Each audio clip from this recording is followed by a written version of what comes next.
사순식이 잘 지내고 계십니까? 네. 여러분들이 철야 기도를 열심히 봉헌하고 있는데 아마 가족들이 그런 이야기를 하지 않을까 싶습니다.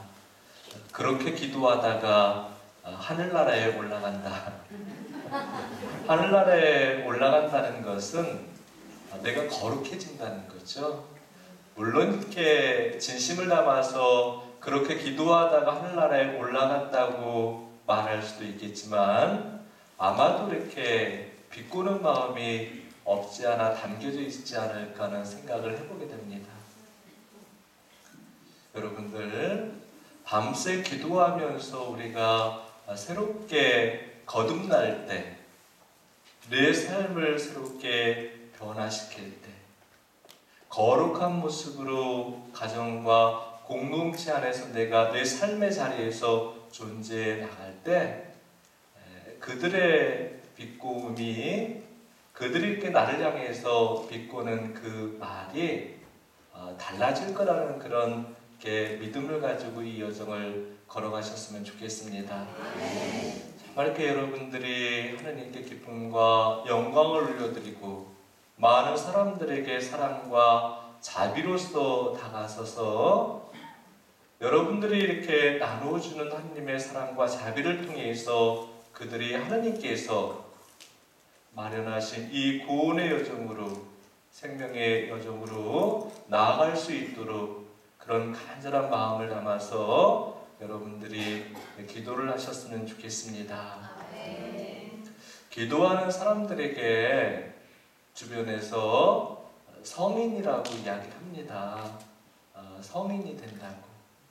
근데 그렇게 열심히 기도하는 거룩한 사람들, 성인이라고 말하는 사람들 옆에서 함께 생활하는 사람들은 순교할 수 있습니다.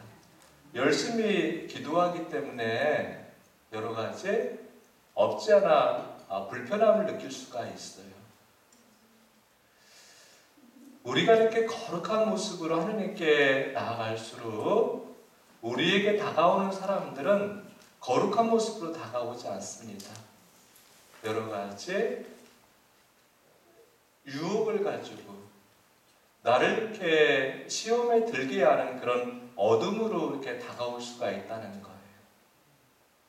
여러분들이 그런 어떤 이렇게 시험과 또 어두운 그 유혹들을 이렇게 정말 이렇게 그런 것들에 붙들면 안 돼요. 그런 것들에 넘어지면 안 된다는 겁니다. 어떻게 생각을 해보면 내가 하나님 앞에 나갈수록 하나님께서 나에게 더 어려운 그런 시험을 들게 할 수도 있다는 겁니다. 그런 어떤 시험을 이렇게 이겨냈을 때 내가 한 단계 성장할 수가 있어요. 하나님께서 정말 이렇게 나에게 주시고자 하는 그런 은혜와 축복의 열매들을 내 삶의 자리에서 맺어갈 수가 있다는 겁니다. 그래서 여러분들이 어떤 이렇게 시련이 생겼을 때, 어떤 유혹이 이렇게 생겼을 때, 또 어떤 문제가 생겼을 때 하나님께서 이런 문제와 이런 시험을 통해서, 이런 유혹들을 통해서 나에게 더 큰 은혜와 축복을 주신다는 그런 기대감을 가지고 이 여정을 걸어가시기 바랍니다. 아멘. 제가 미사를 봉헌을 이렇게 가끔 하지요. 우리 기도회에서도 봉헌을 하지만 밖에서도 또 미사를 봉헌할 때가 많이 있습니다. 미사를 봉헌을 했을 때 어떤 분들이 미사가 끝나고 나서 저에게 그런 말씀을 하시는 경우가 있어요. 신부님, 오늘 미사 너무나 은혜로웠습니다. 미사를 통해서 제가 은혜를 받은 것 같습니다. 감동을 받았습니다. 근데 어느 때는 아무 말이 없어요. 그럼 내 미사가 은혜롭지 않았나? 그런 생각이 들 때가 있어요. 제가 그런 생각을 하는 그 자체가 잘못된 거죠. 그리고 미사에 참여한 신자분들이 오늘 미사는 은혜로웠습니다. 오늘 미사 안에서 제가 축복을 받았습니다. 그 말 자체도 잘못된 겁니다. 어떤 사제가 미사를 봉헌하든 여러분들이 이렇게 생각하기에 어떤 미사가 봉헌이 되든 모든 미사가 다 은혜로운 거죠. 모든 미사 안에서 은혜를 받을 수 있어야 돼요. 모든 미사를 통해서 내가 감동을 받을 수 있어야 돼요. 미사가 은혜롭고 미사가 축복이 되었다 이렇게 말하는 것은 대부분 신부님 강론 말씀이 마음에 와 닿았습니다. 그렇게 이야기인 것 같아요. 근데 우리가 강론 말씀을 듣기 위해서 미사에 참여하지만 강론 말씀만을 듣기 위해서 미사에 참여하는 게 아니에요. 하느님을 만날 수 있는 유일한 축복과 은혜가 미사를 통해서 우리에게 주어집니다. 성체 성사가 이루어지는 시간은 오직 미사밖에 없어요. 그 어떤 시간에서도 성체 성사를 이루어갈 수가 없어요. 하느님께서 거룩한 몸과 피를 통해서 우리를 만나주신다는 거예요. 하느님을 만나는 그 자체가 우리에게 감동이고 축복이고 어떤 큰 은혜보다도 더 큰 은혜라는 거죠. 그걸 여러분들이 믿음으로 깨달을 수 있어야 돼요. 믿음으로 이렇게 받아들여야 돼요. 내가 기도할 수 있다는 것. 성체를 통해서 나에게 오시는 주님께 내가 내 삶을 의탁해 드릴 수 있다는 것. 내가 기쁨을 가지고 하나님을 영접하면서 하나님을 찬양할 수 있다는 것. 얼마나 큰 축복이고 얼마나 큰 은혜입니까? 감동이죠. 감동. 말씀이 선포되는 시간이죠. 그 말씀을 내 안에 받아들이고 그 말씀을 이렇게 붙들고 그 말씀에 따라서 살고자 하는 그 말씀으로 내가 새롭게 변화되고자 하는 그런 결심과 결단이 미사 안에서 이루어져야 돼요. 그 순간 은혜가 되고 축복이 된다는 것. 물론 이렇게 사제의 강론을 통해서 또 하나님께서 우리에게 말씀을 주시지만 가장 은혜로운 말씀, 가장 축복된 말씀, 가장 존귀한 말씀은 말씀 선포자가 말씀을 선포했을 때 그 말씀이에요. 그 말씀. 사제가 복음을 봉독하고 그 기쁜 소식을 선포했을 때 그 말씀이 가장 귀하고 가장 은혜롭고 가장 축복되다. 그 축복된 그 말씀을 내 안에 받아들여야죠. 마음과 영으로 그 말씀을 영접해드려야 된다. 그리고 그 말씀을 내가 간직해야 돼. 성모님께서 예수님의 그 말씀을, 하나님의 말씀을 마음과 영에 간직하고 예수님께서 걸어가신 이 구원의 여정, 생명의 여정에 동행하신 것처럼 우리 또한 그 말씀에 따라서 예수님께서 걸어가신 이 구원의 여정, 생명의 여정에 동행해 나갈 수가 있어야 된다는 거죠. 그럴 때 내 기도가 하느님께 기쁨을 드리는 기도가 될 수 있어요. 예수님께서 성부 아버지의 뜻에 따라서 이 여정을 걸어가신 것처럼 우리 또한 아버지의 뜻에 따라서 아버지께서 만족하시는, 아버지께서 영광을 받으시는 길로 나아갈 수가 있다는 거예요. 내가 원하는 길, 내가 기뻐하는 길, 내가 만족하는 길은 구원의 길이 될 수가 없어요. 생명의 길이 될 수가 없어요. 하느님께서 원하시는 길이 될 수가 없다는 거예요. 오직 아버지의 말씀에 따라서 살아갈 때 아버지께서 만족하시고 아버지께서 기뻐하시고 아버지께서 영광을 받으실 수가 있다는 거예요. 그 길이 바로 하느님께서 원하시는 길이고 예수님께서 걸어가신 구원과 생명의 길이에요.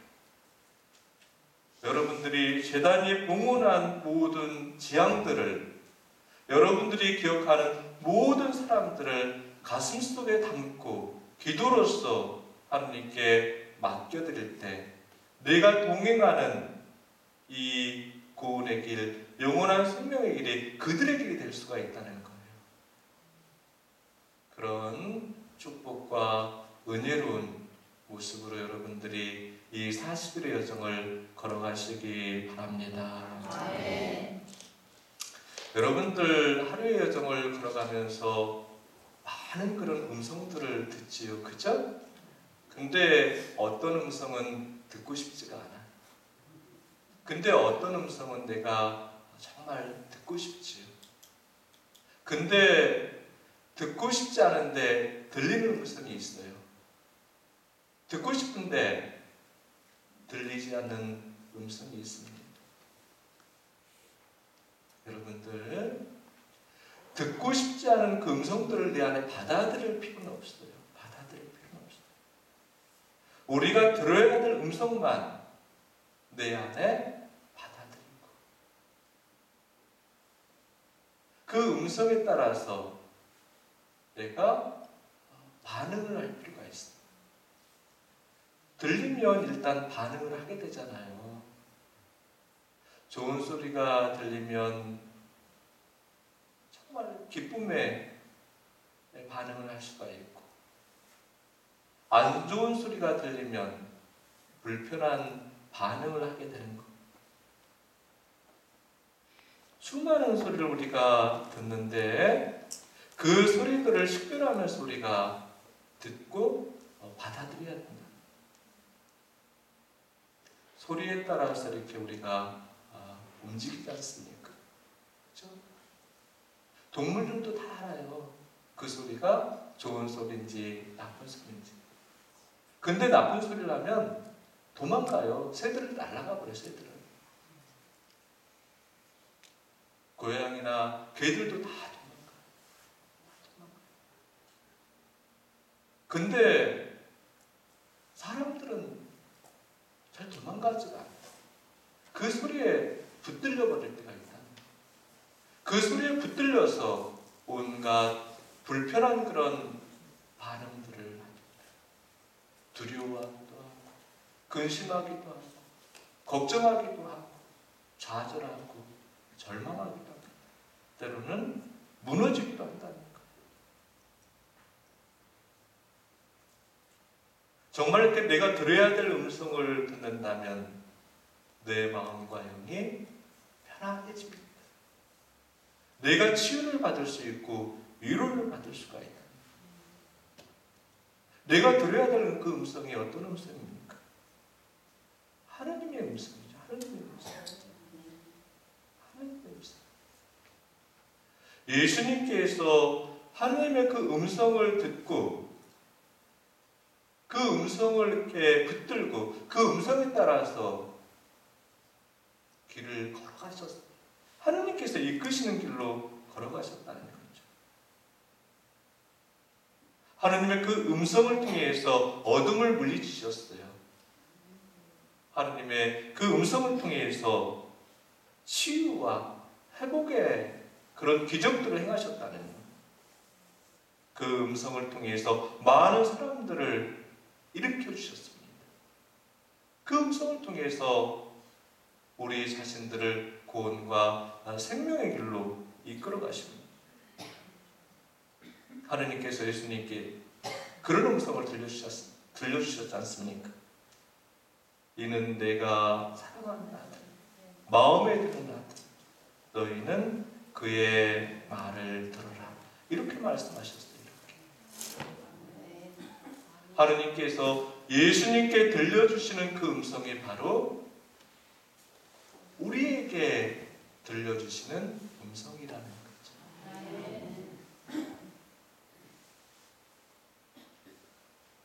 내 마음에 드는 아들, 딸, 내가 사랑하는 아들들, 그 존재가 바로 우리 자신들이라는 겁니다.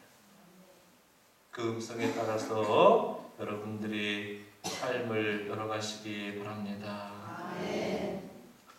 엊그젠가 제가 이렇게 사무실에 들어가기 위해서 복도를 지나가는데 어떤 분이 다짜고짜 저에게 신부님 넘어가세요 그러는 거예요. 신부님이 정말 싫어요 그래요. 그래가지고 또라이 아니야 이거 정말. 아니 언제 봤다고. 물론 이 안면은 있지요.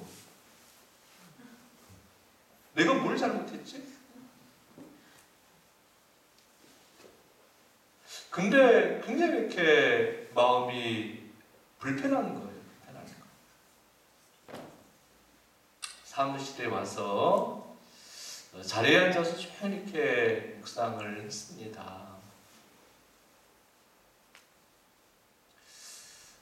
그분의 요지는 제가 이렇게 자기를 바라봐주지 않았다는 거예요. 바라봐주지 않았다는 거예요. 그리고 이렇게 자신의 그 말을 잘 들어주지 않았다는 거죠. 그냥 이렇게 들어줄 수는 있죠. 근데 너무 바쁘다 보니까 제가 한 사람만 바라보고 삽니까? 제 아내도 아니고, 그리고 또 이렇게 정말 이렇게 사랑하는 애인도 아니고, 가슴 설레는 그런 관계면 바라보지 말라고 해도 바라보죠. 그리고 듣지 말라고 해도 다 들어요. 근데 그런 관계인데 어떻게 제가 그분의 이렇게 이야기만 듣고 그분만 바라봅니까? 그럴 수가 없잖아요. 그럴 수가 없잖아요. 그렇죠? 여러분들, 물론 내가 이렇게 삶을 살아가면서 누군가를 바라보고 그 누군가가 나를 바라봐 주기를 원하죠. 누구나 다. 내가 누군가에게 말했을 때 그 말을 들어주고 또 내가 원하는 그 말을 해주기를 바랍니다. 그렇지만 그런 어떤 여러 가지 마음들은 인간 안에서 나오는 그런 이루, 인간 안에서 나오는 그런 격려를 받고 싶은 거죠. 사람에게 관심을 받고 싶은 거예요. 사람에게. 정말 여러분들은 하느님을 바라보고 하느님께서 나를 바라보시는 것을 느끼고 내가 하느님께 말씀드리고 하느님께서 나에게 들려주시는 그 말씀을 내가 듣고 하느님과의 그 관계를 통해서 내가 위로를 받고 치유를 받고 회복이 되는 그런 축복과 은혜를 여러분들이 체험하게 되기를 바랍니다. 제가 그분의 모습을 보면서 그리고 제 자신의 모습을 보면서 묵상을 했습니다. 물론 제가 화를 이렇게 낸 건 아니지만 불편한 마음을 그분에게 드러낸 건 아니죠. 황당한 표정으로 바라보긴 했지만 들어와서 이제 저 혼자 있는 거니까 저 혼자 이렇게 화를 낼 수도 있잖아요. 불편함을 드러낼 수도 있잖아요. 제 모습을 바라보면서 예수님이 불편함을 드러냈을 때 그 모습과 사람이 불편함을 드러냈을 때 그 모습은 어떤 차이가 있는가라는 것을 기도 안에서 잠시 묵상을 해봤습니다. 사람의 분노는 나를 위한 분노예요. 나를 위한 분노. 내 자신을 위한 거죠. 내 마음과 맞지 않으니까 불편함을 드러내는 거죠. 내 마음대로 안 되니까 분노를 이렇게 드러내는 거예요. 그래서 가족들을 괴롭히는 거죠. 공동체 형제 자매들에게 불편한 모습을 보이는 겁니다. 사람들의 분노는 상처받고 아픔이 돼요. 누군가에게 절망감을 주죠. 누군가를 좌절감에 빠뜨립니다. 근데 예수님의 분노는 사람의 분노와 전혀 다릅니다. 예수님이 분노하실 때를 이렇게 가만히 묵상을 해보면 하느님께서 원하지 않는 것들을 행했을 때 그때 분노를 하세요. 하느님께로 나아가는데 장애가 됐을 때 그때 분노를 하십니다. 예수님의 분노는 사람들을 변화시키기 위한 분노예요. 인간의 분노는 사람들을 무너뜨리지만 사람들에게 상처와 아픔을 주지만 예수님의 분노는 그들을 쇄신시킨다는 거예요. 그들의 마음과 영을 새롭게 거듭나게 해주신다는 거죠. 예수님께서 어떤 사람들에게 화를 내셨는가? 첫 번째, 예수님께서는 위선자들에게 화를 내셨어요. 바리사이 사람들, 율법학자. 예수님 시대의 바리사이파 사람들과 율법학자들은 종교적인 관점에서 보면 굉장히 열심한 사람들이었어요. 그 누구보다도 깊은 믿음을 가지고 있는 사람들이었죠. 율법에 충실한 사람들이었어요. 율법에 따라 사는 사람들이었어요. 근데 그들이 율법에 충실했고 율법에 따라 살았지만 그 율법에 하느님의 사랑과 자비가 담겨지지 않았다는 거예요. 제가 오늘 저기 김포성당 사회복지 지구 모임을 저녁에 다녀왔어요. 근데 이제 레지오라는 그런 단체가 있죠, 성당에. 그리고 빈첸시오라는 단체가 있어요. 빈첸시오에도 기도를 하는 단체이고 레지오에도 기도를 하는 단체입니다. 근데 성격이 달라요. 레지오는 이제 군대라는 뜻이 담겨져 있죠. 성모님의 군대. 기도하면서 성모님께서 하느님의 뜻에 순종함으로써 하느님께서 기뻐하시는, 하느님께서 정말 만족하시는 일들을 선택하신 것처럼 레지오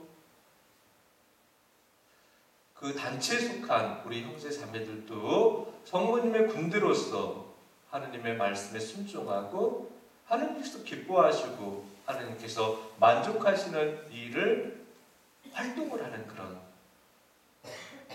그런 어떤 게 단체이지요. 근데 빈첸시오에도 마찬가지. 빈첸시오는 하느님의 사랑과 자비를 몸으로써 이렇게 드러내는 단체입니다. 물론 거기에 기도가 우선이지만. 근데 겉으로 드러날 때는 빈첸시오는 활동단체 같고 레지오 단체는 기도단체 같은 그런 성격이 있어요. 근데 이제 회의를 하는데 빈첸시오 이렇게 회원들 형제 자매들이 신부님 건의사항이 있습니다 그러시더라고요. 왜요? 그랬더니 저희도 레지오를 하면서 빈첸시오 활동을 하고 싶은데 그 꽃민시움 이렇게 상위 이렇게 그런 게 레지오 단체이죠. 상급기관이죠. 거기서 이렇게 지시가 내려왔대요. 레지오 하면서 빈첸시오 하지 말라고. 그게 규칙이라고. 하나를 탈퇴하라고. 그런 게 어딨냐. 아니 이렇게 사제가 이렇게 생각해도 그건 이치에 맞지 않는다. 내일 이렇게 우리 신부님하고 한번 상의를 해보겠다 그렇게 말씀을 드렸어요. 아니 여러 단체에 들어갈 수가 있잖아요. 그리고 내 영적인 유익이 된다면, 내 영성 생활에 도움이 된다면 기도하고 더 많이 사랑하면서 활동을 할 수가 있는 거죠. 근데 우리 단체에 속하면 다른 단체에 속하지 마라. 다른 단체에 활동하면 우리 단체에서 나가라. 그런 어거지가 어디 있습니까? 그런 어거지. 그건 율법주의죠. 율법주의죠. 저는 그렇게 생각합니다.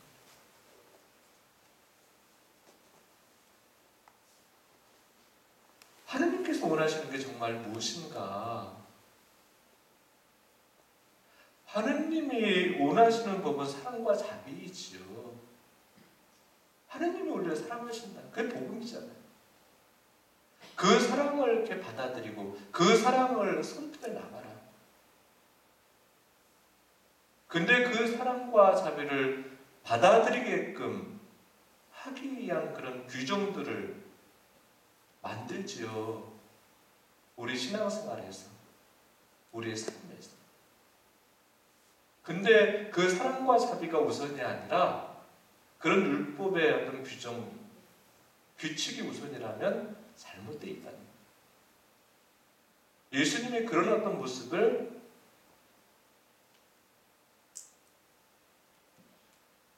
탓하시는 거죠. 쇄신하라고. 법이 우선이 아니라, 인간이 우선이 아니라, 제도가 우선이 아니라 하나님의 사랑과 자비가 우선이라. 여러분들 일례로 혼배 조당에 걸리신 분들이 요즘 많이 있잖아요. 그죠? 근데 이제 그런 경우가 있습니다. 누가 이렇게 이혼하려고 결혼한 사람은 없어요. 살다 보니까 어찌어찌 하다 보니까 그렇게 되는 거죠. 근데 또 결혼했는데 또 이혼을 하게 됩니다. 누가 2번 이혼하려고 이렇게 결혼한 사람이 어디 있습니까? 3번, 4번 결혼하려고 이혼하려고 결혼한 사람이 어디 있어요? 그런 사람 없어요. 그런 사람. 사람 일이라는 게, 사람의 그런 어떤 삶이라는 게 사람 마음대로 되는 게 아니잖아요.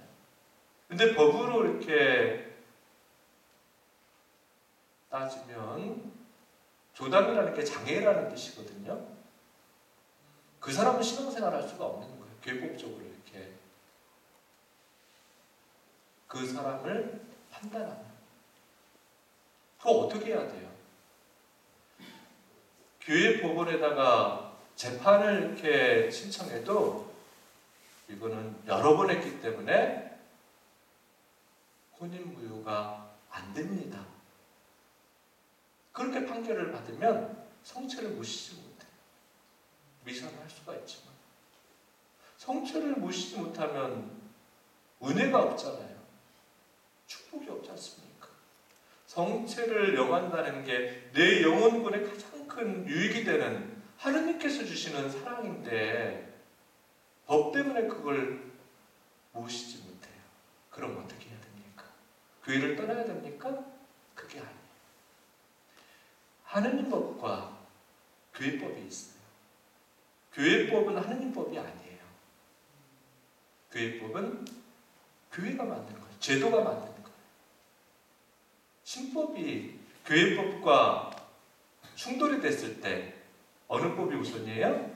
하느님 법이 우선. 하느님 법. 세상법도 그래. 하위법과 상위법이 충돌이 됐을 때 상위법이 우선. 하느님 법은 그럼 어떻게 해야 되는가? 하느님 법이 어디 있어요? 그러잖아요. 그럼 어떻게 해야 되니까 그런 사람들은 분당신문역에 가서 이렇게 말씀을 드려야 돼요. 이러이러한 상황인데 어떡합니까? 싶습니다.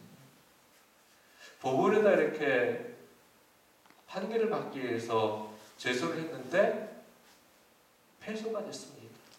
성씨를 모시고 싶은데 어떻게 해야 됩니까? 사제는 하느님께서 선택한 당신의 대리자이죠. 사제에게는 사목적인 배려라는 게 있어요. 사목적인 배려. 사목적인 배려. 사목적인 배려는 하느님의 사랑과 자비로서 그 사람이 어떤 상태에 놓여있든 그 사람이 기쁨을 가지고 하느님을 찬미하고 기쁨을 가지고 하느님께 감사를 드리면서 은혜와 축복 안에서 믿음 생활을 하게끔 도와주는 것. 하느님의 사랑과 자비를 대신해서 이렇게 그분에게 베풀어 주는 것. 그냥 이렇게 믿음 생활 하십시오라고 배려를 해주는 것. 배려를 해주는 것. 법을 띄워놓는 거죠. 근데 율법주의자들, 바리새인들은 죽었다 깨어나도 안 돼. 죽었다 깨어나도. 이게 바로 하나님의 사랑과 세상이 만든 법과 제도가 만든 법과의 그런 차이라는 거. 예수님이 이렇게 분노를 하시는 거예요. 분노를 하는 거예요. 내 구원에 걸림돌이 될 때 당신께서 너무나 사랑하시는 당신의 자녀들의 구원에 걸림돌이 될 때 그때 분노를 하시는 거예요. 그때 화를 내시는 거예요. 두 번째, 언제 또 예수님께서 분노를 하시는 거예요. 무심하게 살아가는 사람들에게 분노를 하셨어요. 무심은 뭡니까? 마음이 없이 살아가는 사람들. 마음이 없다는 건 뭐예요? 마음을 나누지 못하는 그런 사람들에게 분노를 하셨어요. 무관심한 사람들에게 분노를 하는 거예요. 무관심한 사람들. 사랑의 반대말은 미움이 아니래잖아요. 무관심이라고 해서 무관심. 무관심. 여러분들 부자와 나자로의 그런 복음 말씀 기억나시죠? 그죠? 부자가 뭘 잘못했어요? 잘못한 게 없잖아요. 자기 돈으로 자기가 먹고 남에게 해를 끼친 것도 없고 그랬는데 왜 지옥에 갔어요? 부자가 잘못한 건 한 가지예요. 세상적으로 보면 부자는 잘못한 게 없지만 하느님의 눈으로 보면 부자는 잘못한 거예요. 왜냐면 무심했기 때문에 무심했기 때문에 가난한 사람들에게 무심했기 때문에. 가난하다는 건 뭐예요? 물질이 없다는 뜻도 있지만 여러 가지 불편한 모습으로 살아가는 사람들을 가난한 사람들이라고 그렇게 말할 수가 있습니다. 불편하다는 건 뭐예요? 우리가 바라볼 때 죄스러운 모습으로 살아가는 사람들, 우리의 기준과 우리의 판단으로 볼 때 굉장히 어떻게 보면 인간 같지도 않은 사람들, 인간 같지도 않은 사람들.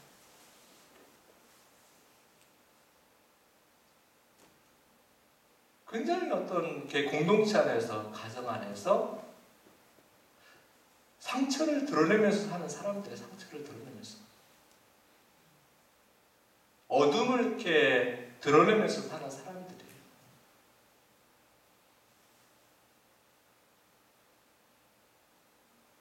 그런 사람들에게 어떤 내 인간적인 기준과 잣대로서 판단하면서 단죄해서는 안 된다는 거. 그 사람들을 짠하게 바라보라는 거. 짠하게. 연민의 마음으로 바라보라는 거. 연민의 마음. 예수님께서 우리를 사랑하실 때 우리가 사랑받을 만하니까 우리가 사랑을 받는 게 아니죠. 사랑받을 수 없음에도 우리가 사랑받을 수 있다는 것은 예수님에게 연민의 마음이 있으셨기 때문에, 연민의 마음이 있으셨기 때문에, 하느님 자비의 마음이 있으셨기 때문에 그렇다는 거예요. 하느님께서 우리를 바라보실 때 당신의 사랑과 자비로서 바라보시잖아요. 연민의 눈으로 바라보시잖아요. 사랑과 자비에는 판단이 들어가 있지 않아요. 연민에는 판단이 들어가 있지 않아요. 잘했다, 잘못했다 그런 기준이 없는 거예요. 그런 기준이. 너의 죄에 대해서 묻지 않겠다는 거예요. 일단. 일단 내 사랑을 받아봐. 내 자비를 받아봐. 왜냐면 그런 사랑과 자비 없이는 우리가 사랑할 수가 없기 때문에 그래요.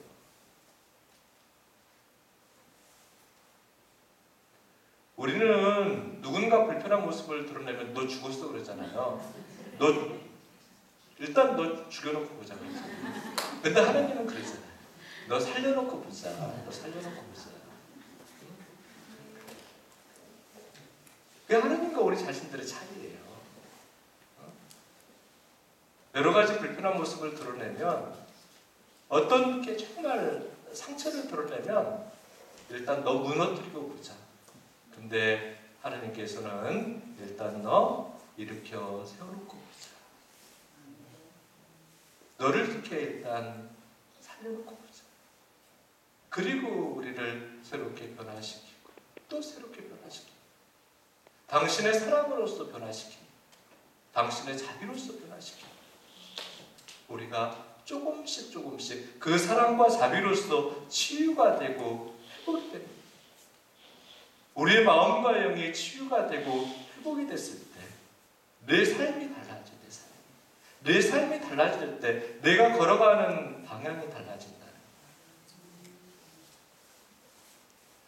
세상을 향한 그런 삶의 방향이 하나님을 향한 삶의 방향으로 그렇게 바뀌어진다는 겁니다. 그런 은혜로운 축복된 역할을 여러분들이 해나가시기 바랍니다. 아멘. 여러분들, 예수님께서 또 이렇게 분노하시는 사람들의 대상은 착취하는 사람들에게 화를 내십니다. 착취하는 사람. 나는 착취를 안 할 것 같죠? 아니, 여러분들, 제가 아니라 여러분들 자신들, 우리 자신들, 그쵸? 착취는 어떤 돈을 착취한다는 걸 말씀하시는 게 아니에요.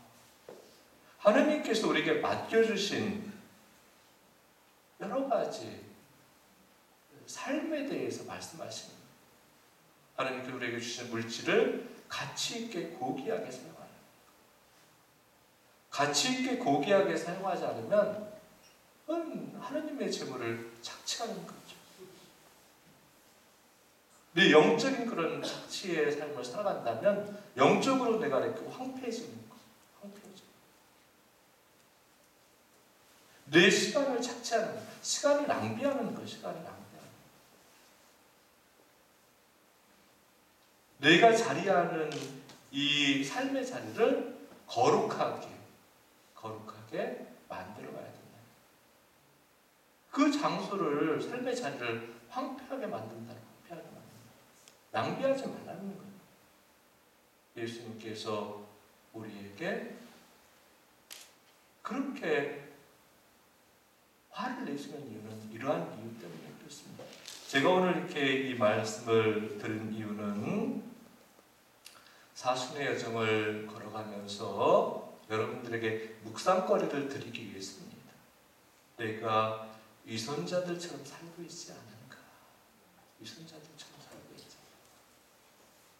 우리 가족들, 주변 사람들, 아파하고 상처받는 사람들, 좌절과 절망 속에 있는 사람들, 근심과 걱정 속에 있는 사람들에게 무관심한 삶을 살고 있지는 않은가? 하느님의 법보다 내 법으로 살고 있지는 않은가? 하느님의 법보다 내 법으로 살고 있지는 않은가? 그리고 내 자신에 대해서 착취하는 모습으로 살고 있지 않은가? 내 자신의 삶에 대해서 착취하는 모습으로 살고 있지 않은가? 그런 어떤 성찰을 통해서 여러분들이 하나님께서 맡겨주신 이 은혜로운 시기를 정말 이렇게 새롭게 거듭게 변화시켜 나가시기 바랍니다. 아멘. 우리가 변화되지 않으면 예수님과 동행해 나갈 수가 없어요. 우리가 이렇게 마음으로 영으로 삶을 통해서 새롭게 거듭나지 않으면 예수님께서 우리에게 맡겨주신 사명을 이루어갈 수가 없습니다. 예수님이 우리에게 구원과 생명을 주신 것처럼 우리가 구원의 문, 생명의 문을 그런 어떤 역할을 해나가야 된다. 가족들에게, 주변 사람들. 이 철야정에 기도를 하는 그런 사람들이 예수님의 그런 구원의 역할, 생명의 문의 역할을 하지 않는다면 누가 하겠습니까? 여러분들이 해나가십니다. 이런 성사를 통해서 하나님께서 기뻐하시는 모습으로 하나님께서 만족하시고 하나님께서 영광을 받으시는 모습으로 여러분들이 정말 이렇게 거듭나시기 바랍니다. 하나님께서 여러분들의 그러한 모습을 축복하시고 또 여러분들이 걸어가는 여정에 함께 동행하십니다. 응원하겠습니다.